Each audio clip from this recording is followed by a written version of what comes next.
Tegal, 27 Desember, menjelang akhir tahun 2024. Sebuah peristiwa dahsyat menghantam kehidupan nelayan. Kini kami tak lagi bisa berteriak bergembira menyaksikan pesta kembang api, karena tiba-tiba api itu telah meledak sekira pukul 03.00. Kini kami tak sanggup berteriak dan bercerita apapun. Tangis dan isakan serta sesak dada telah menghantui kami semua. Seperti kemarin saja, tanggal 16 Agustus 2023, peristiwa dahsyat api meluluhlantahkan 63 kapal di Pelabuhan Jongor. Sebelumnya, tanggal 19 sampai tanggal 29 Januari 2022, belasan kapal terbakar di pelabuhan dan kolam yang sama.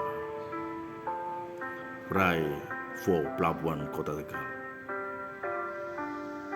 Kepulan asap terus menggugum tinggi, bahkan sampai hari ini, tanggal 28. Nyala api masih di kolam pelabuhan. Sisa-sisa dan puing-puing kapal teronggok di pelabuhan. Lalu kami akan berteriak kepada siapa? Sementara pemerintah lewat KKP telah memungut kami dengan kejamnya 10% pungutan hasil perikanan dengan dalih PNBP, penerimaan negara bukan pajak, tapi sejatinya juga pajak dan terus pajak. Bencana apakah ini? Lalu pemerintah tidak hadir lewat pertolongan atau bentuk tali asih atau santunan atau uang kerahiman. Kenyataannya selalu berulang-ulang. Lalu mana janjinya yang akan memberikan hidran di sudut-sudut kolam pelabuhan? Lalu mana janjinya akan ada kapal yang akan berfungsi menjemprot bagikan hidran? Ternyata kapal itu tidak berfungsi.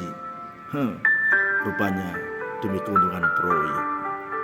Ada yang bilang, apakah kota Tegal yang selalu terjadi kebakaran menjadi terus-menerus menjadi proyek atau sengaja dibakar? Entahlah sahabat, saya tidak menemukan ide itu. Saya tidak menemukan indikasi ke sana. Yang jelas, kami nelayan, para korban luluh lantah api yang menjilat-jilat. Entah sampai kapan penderitaan ini akan terus-menerus. Ataukah ada usulan akan terjadi pengembangan pelabuhan? Karena pelabuhan sejak Belanda dibangun, sejak Belanda membangunkan tanggul besar ini, sampai hari ini belum ada renovasi atau pengembangan. Seperti halnya kolam pelabuhan atau kali bacin yang selalu menumbuhkan pendangkalan. Ya, pendangkalan. Alasannya pendangkalan bukan kewenangan Pelindo, karena sungai itu milik perairan dan pengairan, beda kewenangan. Lalu kata kita bayar tambat labu, itu kewenangan siapa? Bayar masuk peron pelabuhan, itu kewenangan siapa? Sekarang masuk pelabuhan pun dipungut biaya. Barangkali ini kebijakan pusat yang harus kita ikuti, tapi setidaknya dengan bakaran kapal ini, dengan kapal yang terbakar ini, ada solusi agar nelayan bisa tersenyum kembali. Inna lillahi wa inna ilaihi raji'un. Kami pasrah kepadamu ya Allah, karena semua milik Engkau, Tuhan yang Maha Kaya Raya, dan Tuhanlah yang bisa menciptakan orang menjadi kaya raya. Aku pasrah kepadamu ya Allah. Semoga ada kebahagiaan.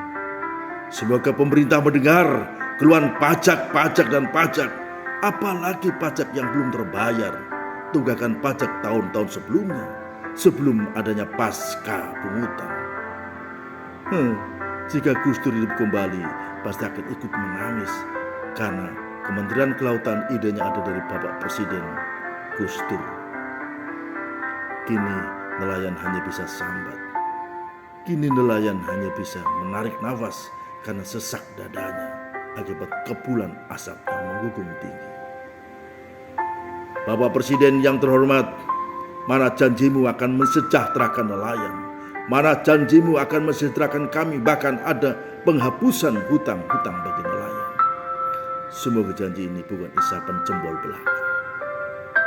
Salam hormat kepada Presiden Prabowo. Aku yakin engkau akan mendengar cerita dan keluhan nelayan. Selamat berjuang Pak Presiden. Kami rakyat tetap mendukungmu. Tapi tolong dengarlah teriakan kami, Menteri KKP yang sepertinya tidak pernah miskin.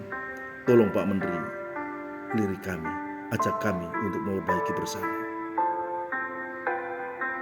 Mari kita ciptakan agar adil dalam kemakmuran dan makmur dalam keadilan. Semoga mendengar teriakan kami. Salam sehat, Sugih Selawase kita semua.